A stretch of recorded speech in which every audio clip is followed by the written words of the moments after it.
Ушундай жагымдуу маанай менен, позитивдик нота менен алдыңкы сапарга кадам таштайлык дагы. Бүгүнкү биринчи саатыбыздын алкагында мыктылардын мыктысы, таланттуулардын таланттуусу таң атпай туруп, негизи артисттерге, ырчыларга таң атпай туруш кыйындык болсо дагы бүгүнкү эфирибизди сыйлап, сиздерге жагымдуу маанай тартуулап, жана ошондой эле эң башкысы жандуу үн менен сиздерди ойготкону келген элибиздин таланттуу ырчы мырзалары, урматтуу Мелис Элебесов агабыз жана Тилек Чакенов агабыз келип калган учуру.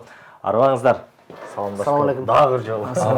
Жакшы адамдар менен күндө 100 жолу саламдашсаң болот дейт го. Анысы кандай, келиңиздер. Жалпы меймандарыбыз менен, жалпы көрөрмандарыбыз менен учура алышып алыңыз, анан кийин баштайлы. Кутман таңыңыздар менен, урматтуу Пирамида каналынын жалпы көрөрмандары. Баарыңыздарга ийгилик каалайбыз. Сизден ысык салам.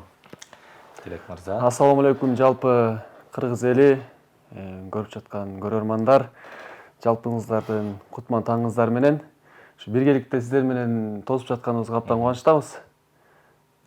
Болсун. Өзүңүз сурап калдыңыз, эфирден тышкары күндө келип ушул жакка таң атпай эфир алып барасызбы депчи. Сиз негизи артисттердин, ырчылардын күнү саат канчада башталат? Таң эртеси саат канчада башталат? Ушундай 7-де элеби, же түшкү саат 12-деби? Меники азыр кызым жаңыдан ушу 1-класска киргендиктен ушул эртең менен бир 7-7:30 барда туруп атам да, себеп дегенде эртең менен эрте туруп мектепке алып барып ушундай болот да, 5 күн. Анан өзүм дагы ушул балдар чыгармачылык борборунда эмгектенгендиктен аяктан дагы жумасын 2 жолу иштейбиз. Ошол жактан эртең менен эрте турабыз. Бирок негизи ушу уйкуга аябай жакшыбыз да. Негизи. Биздин режиссер айткандай, кызыңыз 1-класска кирип таң атпай туруп чоң кызматка кирген турбайсызбы? Буюрса. Анысы кандай? Негизи мен дагы үйдө кичинекейлер бар. Анысы кандай? Мурун биз 1-класска өзүбүз эле барып келчүбүз. Азыр карасаң, автобуна менен жеткизип, колуна акча берип, биз ачка барып эле ачка келчү элек. Анысы кандай? Мектепте тамак берип бир жакшы заман келип калган учуру, ал да Кудайга шүгүр дейлик. Эми таң атпай турат экенсиз. Тилек мырза, сизчи? Мен деле ошо таң атпай турам, эртең менен. Саат 12-де. Жок. 11-де деп кой. Жок, 11-де эмес. 7-де турам мен дагы. Мен да ошо иштейм, мугалим болуп. Жакшы. Сиз деле ошо Мелис байке деле эрте туруп. Ардактуу кесиптин ээси экенсиздер, Анан негизи ырчылар жашоосу кандай болот? Таң атпай туруп эле ырдап баштайбы, же негизи кандай башталат ырчынын, артисттин жашоосу? Дароо эле кээ бир меймандар, кээ бир көрөрмандар, кээ бир адамдар мындай сезет экен, таң атпай тура калып эле ырдап башташат деп элечи. Негизи артисттер көзгө башкача көрүнөт го. Эми мен негизи өзүмдүн кесибим комуз мугалими да. Анан баягы өзүмдүн ата-энем да ушу музыка жаатында болгондуктан баягы өзүбүз жакшы көрөбүз ырдагандычы. Анан баягы профессионал ырчы деп өзүбүздү айта албайбыз, бирок өзүбүз ырдап жүрөбүз да, баягы жакшы көрүп. Анан негизи эртең менен эрте туруп бул ырдаш негизи чындыгында оорго турат, оор болот. Себеп дегенде үн ойгонуш керек деп айтылат да. Үн ойгонуп, анан бир түштөн кийин ырдаса туура болот да. Ысык чайга майланып, тамак жегенден кийин майланып, курсакты тойгузуп, анан ырдаган туура болот. Анан эми эгерде башка түстө байтал жорго дейт, сөзсүз түрдө ушундай эртең мененки эфирлерге келгенден кийин ырдап жүргөндөн кийин сөзсүз түрдө ырдашыбыз керек да. Бирок негизи толук уйку негизи жакшы керек. Деги эле үнгө эмес, деги эле негизи ден соолукка да жакшы керек да. Организмге. Айла жок, ырдаш керек.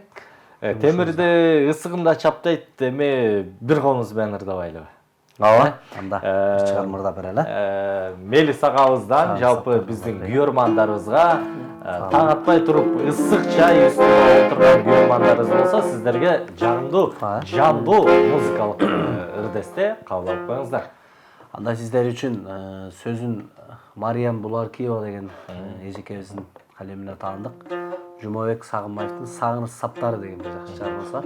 Болсун.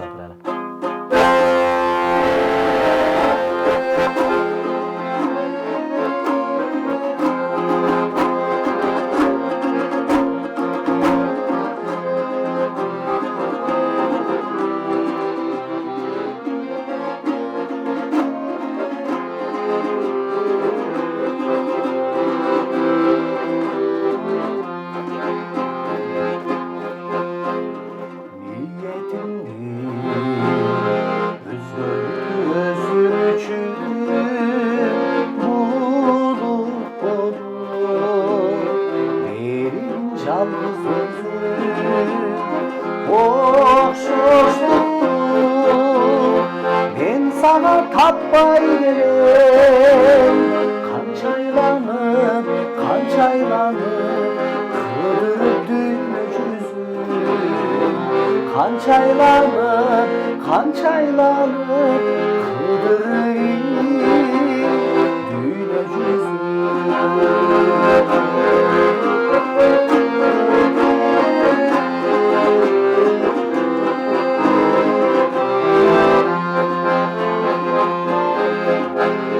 Kulsa bolu oy gelek türküm bağa külmün dörün gözlerin gülkün bana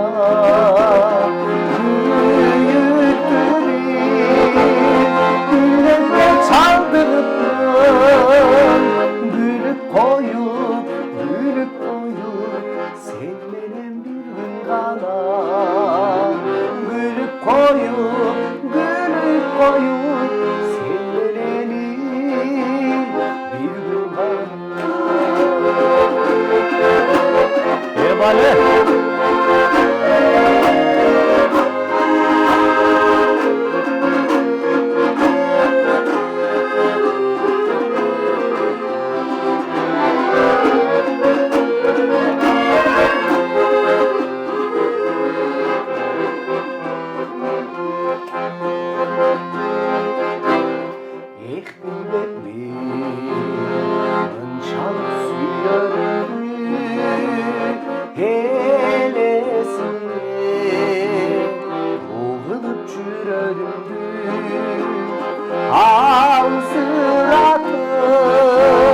Alıstan mıcık gelir Aylap çıldan bir olucu göründü Aylap çıldan bir olucu göründü Aylap çıldan bir olucu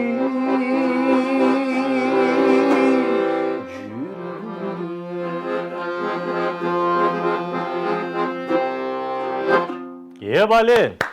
Мелис Элебесов агабыздан жагымдуу чыгарма болду. Сиздер болсо эскерте кетчү нерсе WhatsApp номерибизге каалоо тилектерден жана ошондой эле саламдардан жолдосоңуздар болот. 552 45 46 83 экрандын алдында жазылып турган учуру. Андыктан сиздер ошол номерге терип WhatsAppка бизге түзмө-түз байланышсаңыздар болот. Жакшылыкка тең ортоктош болсун. Үнүңүз абдан жагымдуу экен, жумшак экен, укулуктуу экен да, аябай. Таң атпай туруп, азыркы тапта чай ичип, айыл жергелеринде каймакам алып, ысык нандан жана көмөч нандан малып жеп аткан учурларына сүт чайдан ушундай музыканы укса кандай керемет, кандай керемет. Анан комузду дагы жакшы чететкенсиз. Анан комузду канча жашыңыздан баштап ойноп баштадыңыз? Деги эле жаштарды үйрөтөт экенсиз. Анан өзүңүз кимден үйрөндүңүз эле? Мен комузду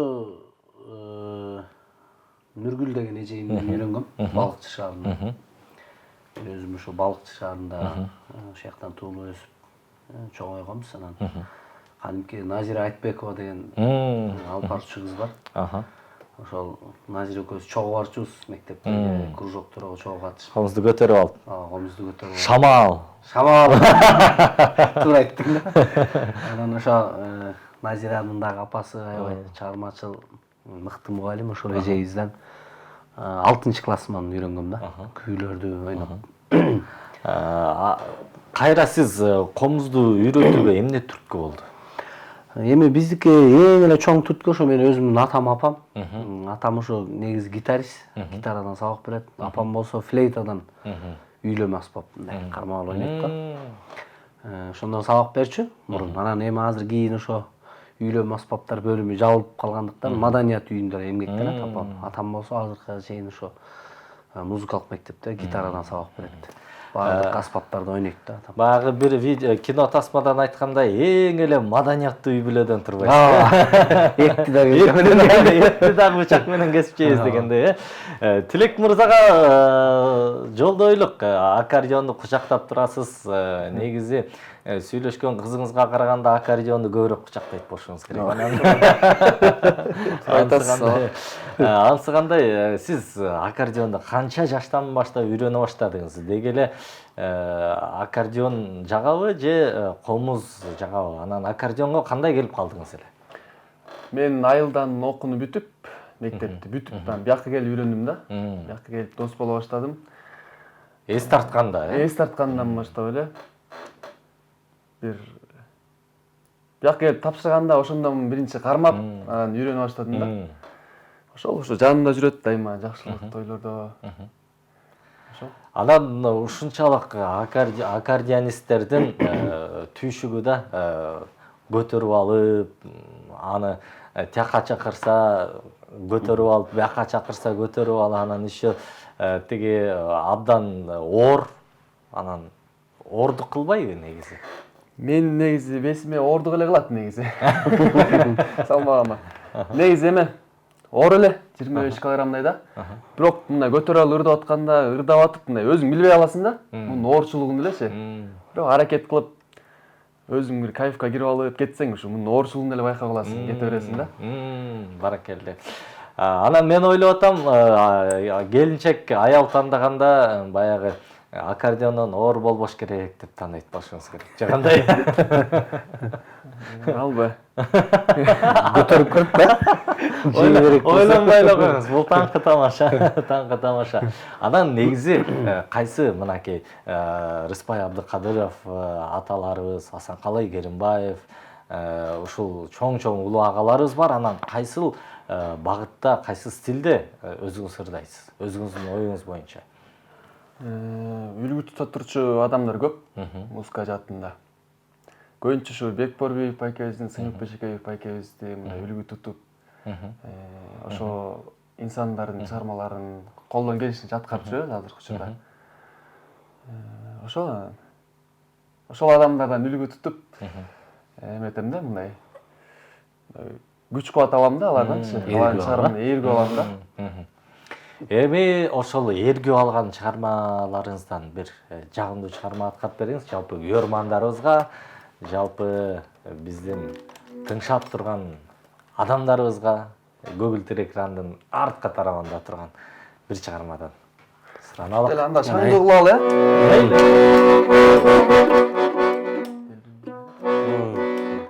Бекборбиев байкебиздин Делбирим деген чыгармасын аткарып берели.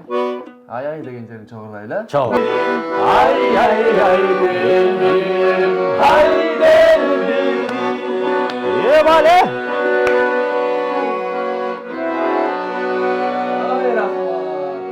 Анан сиздин клиптериңиз дагы бар экен интернет тармактарында. Анан азыркы тапта кандай эмгектериңиз бар? Канча клипиңиз бар? Канча эмгегиңиз бар? Эми клип абдан көп да. Негизи. Күмөндөр экен карындаш бар, Тилек Гүл Абдулова деген. Ошол эжебиз тамашалай берчү. Самара Каримовадан кийин эле клибиң эң көп сеники деп беречү. Анан баягы тарттырат деселер тарттыра бериптирмин чындыгында. Чыгармачылыкка жаңы аралашып. Аябай көп негизи. Анан бирок ушу телелерге кетип, сапаттуу болуп, жакшы тартып жүргөн бир 4-5 клибим бар. Ушу чыгармачылык ушул экен да. Бир жолу жаздырасың, бир жеринен обону начар болуп калат, аранжировкасы начар болуп калат. Анан кийинкисине мындай кылыш керек экен деп. Азыр аябай ырды жаздырарда, ошо клип тарттырарда этият менен мамиле кылып калдык да, себеп дегенде. Көп эмгек кылып анан чыгарыш керек экен, бышырып турчу. Аябай клиптериңиз көп дедиңиз, анан негизи бир клипке аябай көп акча кетет. Чындыгында көп акча кетет. Жок дегенде эле бери жагын, ар жагын карасаң бир фит кетет. Чындап айтканда, фит кетет. Баягы ыр жаздыруу, аранжировка, сөзүнө ары бери жүрүп чайпай ичкенден беринен кетет. Анан ушунча клиптериңиз көп экен, анан бүт эле акчаңыз клипке кетет окшойт да. Ошондой, ооба. Клип тарткан тааныштар барбы? Жок, андай деле жок. Себеби мурун мен Көлдөн бир бала тартчу, Руслан деген бала. Анан ал арзаныраак эле тартып. Ал көрсө азыр ойлосом, үйрөнөйүн деп эле тарта берген окшойт да. Ал үйрөнөйүн деп эле арзаныраак тарттырып ошондой болду. Андан кийин анан ошо бияктан шаарга келип, мыкты адистер менен кеңешип, режиссерлор менен тарттырдык. Ошо акыркы 50 жаш деген бир клип тарттыргам. Ага ошол баардык расходторду эсептегенде бир 70 000 сомдой акча кетти окшойт. Анан ошол клип ийгиликтүү болду. Жакшы болду, баардык телелерге кетип. Арзан дегениңиз деле баягы бир жылкы бир тай болот турбайбы? Арзан деген деле. Бул клипти өзүңүз айтууңуз боюнча Сыймык агабыз белек катары берген экен. Бардык эле эми артисттерге белек кылып клип тарта бербейт. Эмне үчүн сизге белек кылып берди? Кызык болот. Эмне үчүн? Сыймык байке менен ошол иштешкенибизге бир 7-8 жылдын жүзү болуп калды да. Концерттерин алып барам. Аппарат коебуз, ырдайбыз, эмгек кылабыз. Сыймык байке өзү гастролдук сапарды көп кылат эмеспи. Ошол кезде мына Тилек деле биз менен өзү көрүп калды. Анан ошо бир жолу ошо жайында бир концерт коюп жүрүп, ошо эсимде. Чырпыкты деген айыл бар. Чырпыкта концерт коюп атканда өзү айтып калды. Сенин бир ырыңа менден бир ошо видеоклип белек болсун депчи. Макул деп анан ошондо тарттырып берген. Сөзүнө туруп демек тартып берген экен, ырын дагы берип, клипин дагы ырдын мурун алган. Бир жыл мурун алып ырдап жүргөн, ошо алган жарым деген ошо. Жеңебизге чыган ыр экен, 96-жылы жазыптыр. Анан Тилек айткандай ошол баягы сөзсүз түрдө Асанкалы, Түгөлбай, Рыспай аталарыбыздын ырларын уктук, бирок андан кийинки муун ошо Бек байке, Сыймык байкенин ырлары да. Айбек Карымов. Айбек Карымов агабыздын ырларын кичинекей кезде кассетадан укчубуз да. Карандаш менен салып кайра айлантып койдум. Анан баягы чыгармачыл адамга өзү бул аябай жомоктой сезилет экен да, мага ушундай кээде сезилип кетет. Себеп дегенде ошо бир жолу жайында баягы жүрсөк эле чалып калды, мен Сыймык байкеңмин деп. Себеп дегенде Сыймык байкем мурун биз элдик таланттарды издейбиз деп балык шаарына концерт коюп келип, анан конкурс кылганда мен өтүп кеткем да. Анан кийинки туруна барайын десем, ал күнү тоюм болуп калып бара албай калгам. Анан ошол боюнча баягы таанышып калып эле, андан башка баягы байланыш жок болчу. Анан эле бир 2-3 жылдан чалып калды. Мен Сыймык байкем мегиз кандай ушундай иштешели ушундай концертке ырдап бер депчи. Анан ошондон баштап эле байланышып аябай таң калыштуу экен, чын эле. Өзүң кичинекей кезиңде көрүп жүрсөң, кассетадан угуп жүрсөң, анан эле сага өзү келип чалып атсачы. Аябай жомоктоо болду да. Бир дастарханда отуруп кымыз ичип дегенде. Эч түшүңүзгө кирген эмес беле? Жок. Анан ошентип баягы концерттерине катыша баштадык, кызмат кылып, анан ушун Сыймык байкенин дагы өзүнүн батасын алып, баягы кылган кызматыбыз жагып калды окшойт да.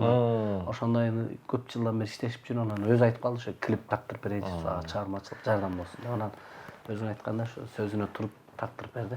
Элдер Сыймык байкеге жетпей жүрсө, эми Сыймык агабыз сиздин аркаңыздан чуркаган экен.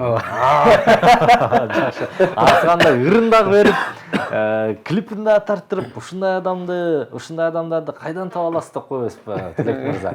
Сиздин канча клипиңиз бар?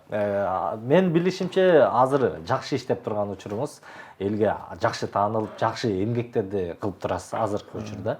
Анан жалпы өзүңүздүн канча клип бар? Канча чыгарма?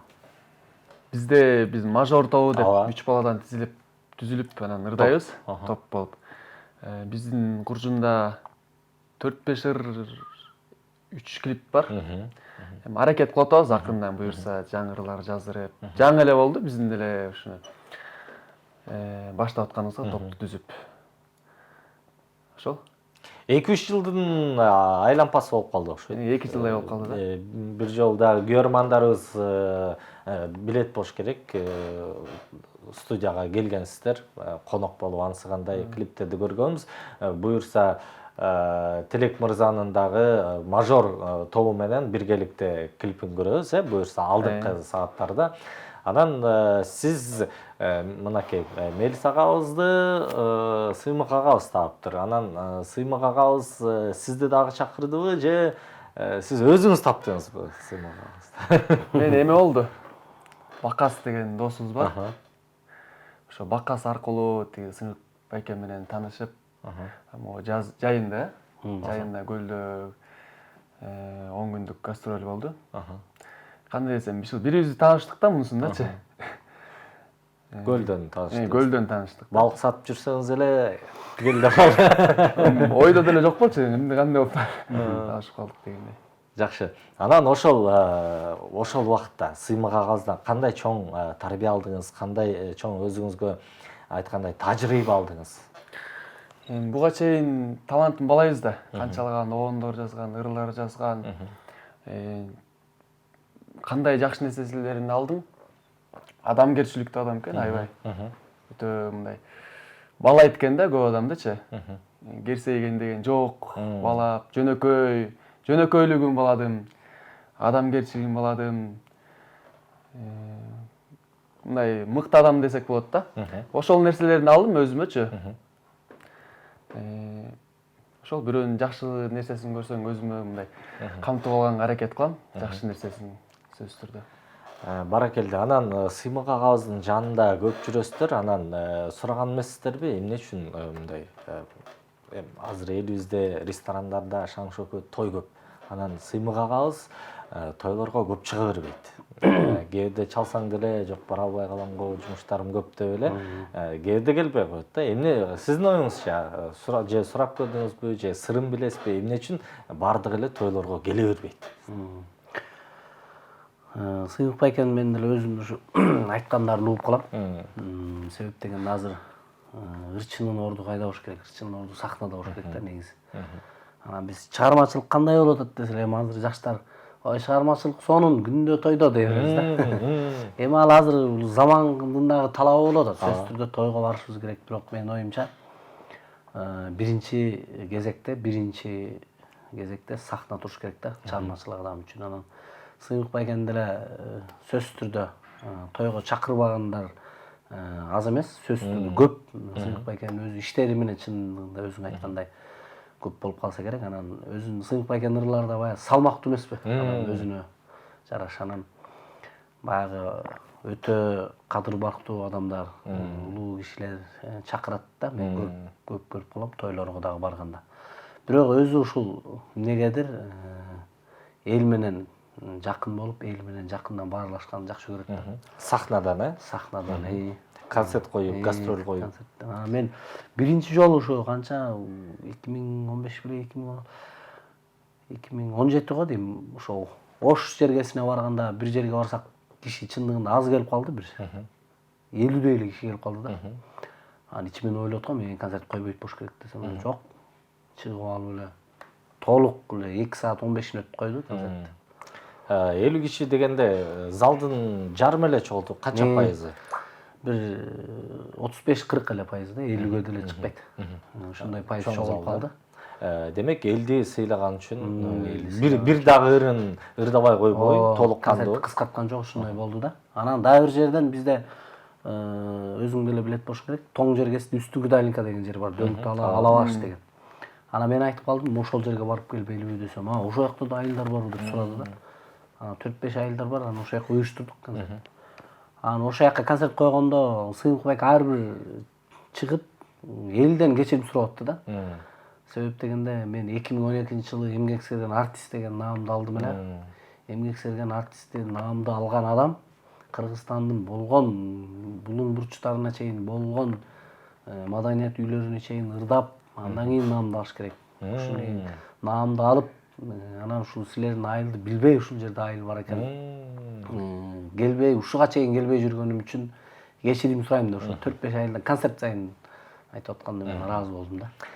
Демек, сыймык агабыздан көптөгөн азыркы жаш чыгып аткан артисттер талим тарбия алса, маданиятыбыз жакшы багытка барат окшойт, Ооба, сөзсүз түрдө. Анан эми бирок мындай болуп калат экен, мен сыныктын баары жугуштуу деп коет экен да. Ким менен жүрсөң, ошонун күлгөнү, басканы, турганы, керек болсо сүйлөгөнүң өнөйдө, манера деп коет го. Баары жугуп калат экен. Анан чыгармачыл адам болгондон кийин ар бир ырчы бири-бирине окшош болуш керек. Мисалы, Нурлан Насип башка болсо, ошол эле биздин Бакас ал башка. Чындыгында экөөнүн чыгармачылыгы, экөөнүкү эки башка. Окшош болуш керек экен да. Ошондон абайлаш керек экен да. Адам ошонун жанында жүрүп алып, анан сүйлөгөнүң да ошондой болуп калат. Күлгөнүң, жана мен айткандайчы, Ал эми өзүңдүн жашоого болгон үлгү ала турган нерсеңди сөзсүз түрдө алышың керек экен да. Баракелде. Мисалы Сыйынбек байке менен бир жолу Нарынга барсам, эртең 7-де туруп алып апасына чалды. 8-март болчу да, 7-8 2 күн концерт койгон. Эртең таң атпай туруп алып апасына чалды Токтогулга. Андан кийин жеңеге чалды келинчегине. Андан кийин кыздарына чалды. Баарында иреттеп алган окшойт да, очерет менен чалып майрамда. Мен жатам. Анан кой чалыш керек деп андан мен да чала баштадым да. Ошол жерлерин алыш керек. Анан эми чыгармачылыгын дагы алыш керек, албетте. Бирок эми Сыйынбек байкенин өзүнүн стили бар. Анан анын стилин биз миң кандай кылсак да туурай албайбыз да. Ошон үчүн биз чыгармачыл адам болгондон кийин өзүбүздүн стилибизди өзүбүз табышыбыз керек деп ойду айтып кетем да. Баракелде. Эми сизден бир комуз менен ыр сураналык. Жандуу музыкага суу сап турган учурубуз. Жалпы биздин күйөрмандарыбызга сиздер болсо СМС билдирүү жаза бериңиздер. Экрандын алдында номер чыгып турат 552 45 46 83 номерине. Калуу тилектер, жагымдуу сөздөр, куттуктоолор. Анда сиздер үчүн Сыйынбек байкебиз аткарып жүргөн Ден соолук деген чыгарманы ырдап берели. Себеп дегенде эми ден соолук болбосо эч нерсе болбойт экен да. Баарыбызга ден соолук.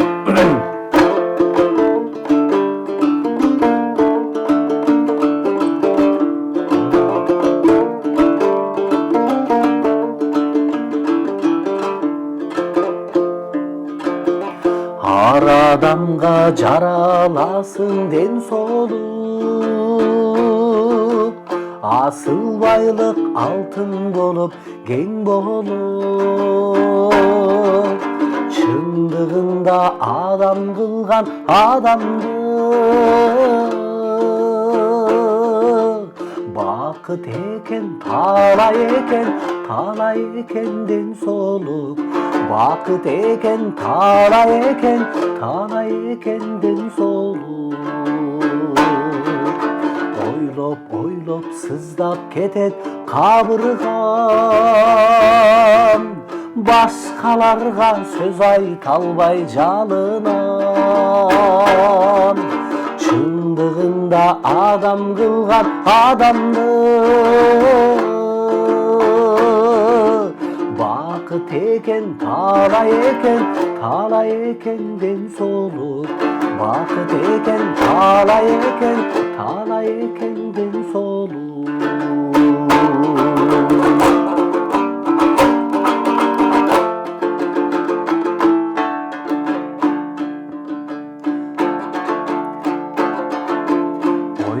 Ойлоп сыздап кетет кабыргам, башкаларга сөз айта албай жалынам. Алтын тажы кийгизейин башына, ден соолугуң орун алычы жанымда. Ден соолугуң орун алычы жанымда. Орун алычы жанымда. Бали, чабалар болсун. Жакшы музыкалык клип болуптур, тамашалуу. Деги эле мажор тобу ушундай тамашалуу багытта ырдайбы же дагы мындай оор басырыктуу ырлар барбы репертуарда? Мажор деген биринчиден эме да, мындай шаңдуу дегенди түшүндүрөт да. Анан ошого жараша шаңдуу ырларды көбүрөөк ырдаганга аракет кылабыз. Бирок арасында минорный ырлар да бар. Минорный эми аралаш да. Мажор да бар, минор да бар, шаңдуу да бар, муңдуу дагы бар. Эки жактан иши болот. Баракелде. Эми сизден жагымдуу чыгарма болсун, клипти көрдүк. Эми сизден аккордеондун коштосунда. Сизден сураналы. Бир чыгарма болсун да. Азыр жаңы эле биздин топтун Балмуздак деген чыгармасын уктук, көрдүк. Эми шаңдуу болду. Эми жайраак ырларынан аткарып берем өзүнүн репертуардан. Болсун. Жубайма деген чыгармабыз бар, ошону аткарып берели.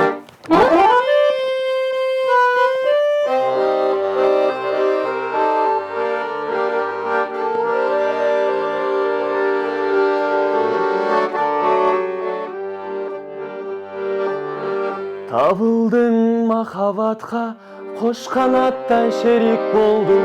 Түңүлгөн жүрөгүмө туңгуюгун аштың жолун, тагдырдан жолуктурган ыраазымын мен бактыма. Түбөлүк келет жаным сени менен бирге болгон.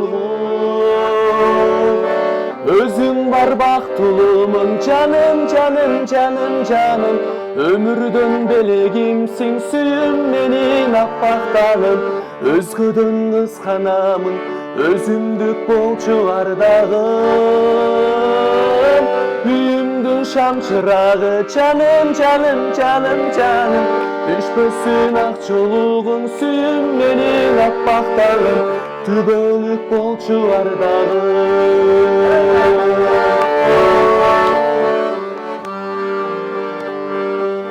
Биз бирге таңдарыбыз ар убакта бирге болсун.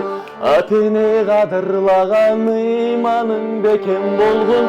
Өчпөсүн өмүр бою бирге жаккан отторубуз.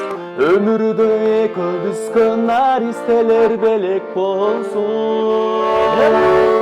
Өзүң бар бактылуумун жаным, жаным, жаным, жаным. Өмүрдөн белегимсиң сүйүм менин аппактаным. Өзгөдөн кызганамын, өзүмдүк болчу ардагым. Үйүмдүн шам чырагы жаным, жаным, жаным, жаным. Düşpөсүн ак жолугуң сүйүм менин аппактаным. Түбөлүк болчу ардагым. Түбөлүк болчу ардагым.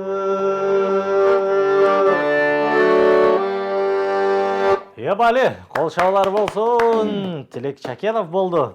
Менин эжем Анаркан айылдан келди эле. Чынден сол узун өмүр берсин. Бир ыр берип коюңуздарчы деп жазган экен.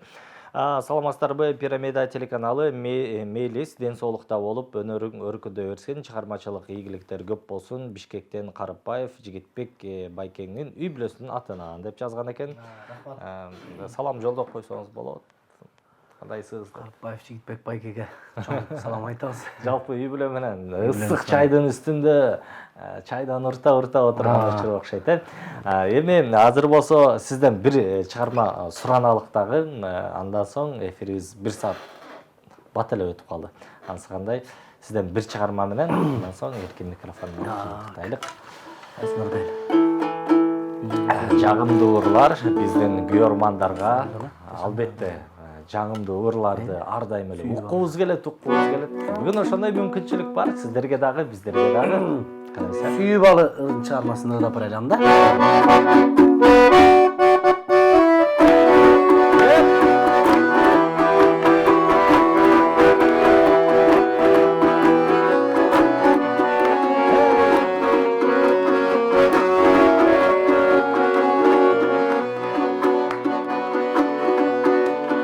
Нөшөрлөбөй чай бербей чамдыр төксө, чамдырдай толгон карик жашын сепсе, жүрөгүм жаш кезилип келер бекен, жанымдын жылмаганын жаным сезсе, сезбеди сагынганын сенин жагың, саргартып кан жүрөктү ажарладың, бүтүдөн күйүп бүттү күлгүн жаным.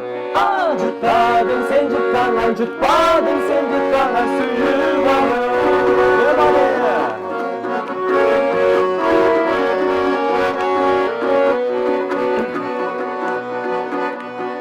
Айта албай убакыттын эрте кечен, сыялап ырлар жазам кагазга. Кетипсиң кара келбес сапарыңа, калтырып махабаттын өркесесин. Сезбеди сагынганың сенин жаның, саргартып кан жүрөктү ажарладың, бүтүдөн күйүп бүттү күлгүн жаным. Жұттадың сен жұттаңан, жұтпадың сен жұттаңан, сүйүп алың. Сезбеди сагынганың сенин жаның, саргартып кан жүрөктү ажарладың, бүтүдөн күйүп бүттү күлгүн жаным. Жұттадың сен жұттаңан, жұтпадың сен жұттаңан, сүйүп алың. Жұтпадың сен жұттаңан, жұтпадың сен жұттаңан, сүйүп алың. Ебали, Кол чабуулар болсун. Бүгүнкү куттуу студиябыздын коноктору Мелис Элебесов жана Тилек Чакенов болду. Сиздерге эми эркин микрофон болсун дагы ошону менен жыйынтыктайлык. Жакшы адамдар менен баарлашып отурсаң убакыт бат өтөт го дейт. Анысы кандай? Убакыт аябай бат өтүп кетти. Мага дагы сиздерге кандай билбейм, мага бат өтүп кетти. Эркин микрофон болсун. Жакшы адам менен өткөргөн жарым саат жамандын өтүп кеткен өмүрүндөй деп. Эле жакшы. Анысы кандай? Бизге дагы абдан кызыктуу болду. Убакыт аябай тез өттү окшойт. Сиздердин ушу Пирамида каналынын жалпы жааматына ыраазычылык билдиребиз. Чыгармачылык ийгилик каалайбыз.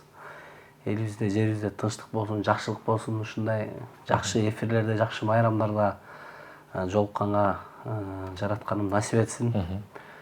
Анан эми Нурлан мырза, сизге дагы бекем ден соолук, чыгармачылык ийгилик каалайм. Рахмат. Кыргыз искусствосуна чоң салым кошкон мыкты инсан бол.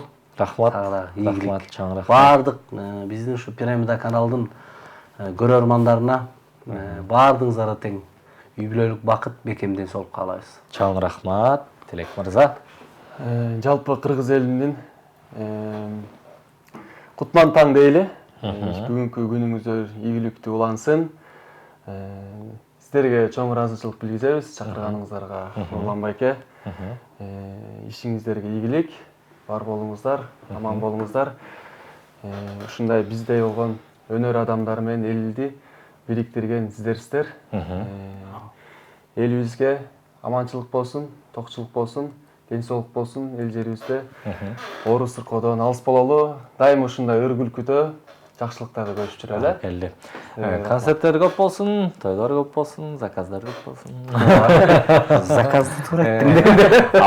Аппаратура ташыганда жеңил болсун. Бел оорубасын, концерт аншак болсун. Биз болсо эфирдик сапарыбызды алдыга улайбыз дагы. Экинчи саатыбызда кезигебиз. Экинчи саатыбызда дагы өтө таланттуу ырчы мырза айымдар келип калмакчы. Андыктан биз менен болуңуздар. Рекламалык тынгуу, андан соң кайрадан эфирден кезигебиз. 30 секунд.